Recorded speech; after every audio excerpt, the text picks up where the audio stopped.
একবার বানিয়ে সারা বছর সংরক্ষণ করতে পারবেন দুর্দান্ত স্বাদের এই টকঝাল মিষ্টি টমেটোর আচার বা টমেটো চাটনি। তাহলে চলুন ভিডিওটা শুরু করে আমি কিভাবে বানিয়েছি সেটাই শেয়ার করছি। আমি এখানে 4 কেজি টমেটো নিয়েছি, ধুয়ে পরিষ্কার করে এখানে পানি ঝরানোর জন্য রেখেছি। অফ ক্যামেরায় আমি এগুলো কেটে নিব। আমি আমার পছন্দ মতো টমেটোগুলো কেটে নিয়েছি, উপরে সবুজ ফুলগুলো ফেলে দিয়েছি, ভিতরে যে শক্ত অংশ থাকে সেগুলো একটু করে ফেলে দিয়েছি। চুলায় একটা হাঁড়ি বসিয়ে একটু গরম করে এখানে আমি সরিষার তেল দিয়ে দিলাম। আর আচার বানাতে সরিষার তেল লাগে, এটা আমরা সবাই জানি। তেল একটু গরম হলে এখানে শুকনো মরিচ কুচি করে কেটে দিব, আর দিব মৌরি মানে মিষ্টি জিরা। আপনারা চাইলে এখানে পাঁচফোড়ন দিতে পারেন, তবে এই আচারের জন্য মৌরি পারফেক্ট। মৌরি দিয়ে এই টমেটোর আচারটা বানালে খেতে অনেক ভালো লাগে। শুকনো মরিচ এবং মৌরি একটু ভেজে এর মধ্যে আগে থেকে কেটে রাখা টমেটোগুলো ছেড়ে দিব। এখন টমেটো টুকরোগুলো খুব ভালো করে নেড়ে চেড়ে আমি ঢাকনা দিয়ে ঢেকে প্রায় 10 মিনিটের জন্য ঢেকে রাখবো। এই তো 10-15 মিনিট পর আমি ঢাকনাটা তুলে দেখছি একদম টমেটো থেকে পানি বের হয়ে গিয়েছে। ফ্রিজ থেকে আইসক্রিমের বক্স বের করে নিয়েছি, ভাববেন না আবার আচারের মধ্যে আইসক্রিম দিব। এই বক্সের মধ্যে আমি তেঁতুল সংরক্ষণ করে রেখেছি সারা বছরের জন্য, যখন যে কাজে লাগে ব্যবহার করি।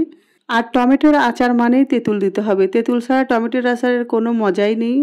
4 কেজি টমেটোর জন্য আমি 2 টুকরা আস্ত ছোট এবং বড় তেঁতুল দিয়ে দিলাম। চাইলে এখানে আপনারা তেঁতুলের কাঠ বা মাড় দিতে পারেন। আমার কাছে মনে হচ্ছে তেঁতুল আরেকটু লাগবে, তাই ছোট আরেক টুকরো দিয়ে দিলাম।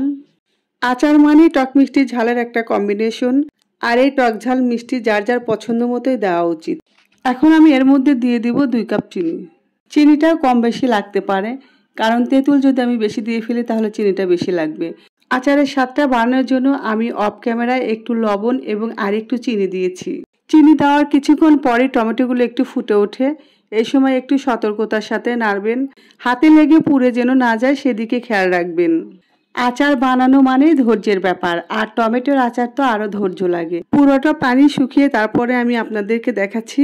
আর টমেটোর আচারটা বানাতে প্রথম থেকে হাই হিটেই রাখবেন, আর মাঝে মাঝে নেড়ে দিবেন তলায় যাতে না ধরে। ধরে গেলেই কিন্তু পুড়ে যাবে আর গন্ধ হয়ে যাবে, তখন আচারের টেস্ট ভালো থাকবে না।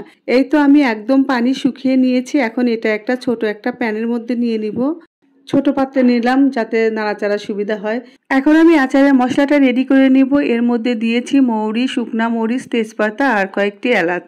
সবগুলো উপকরণ আমি একটা শুকনো খোলায় ভেজে নিব।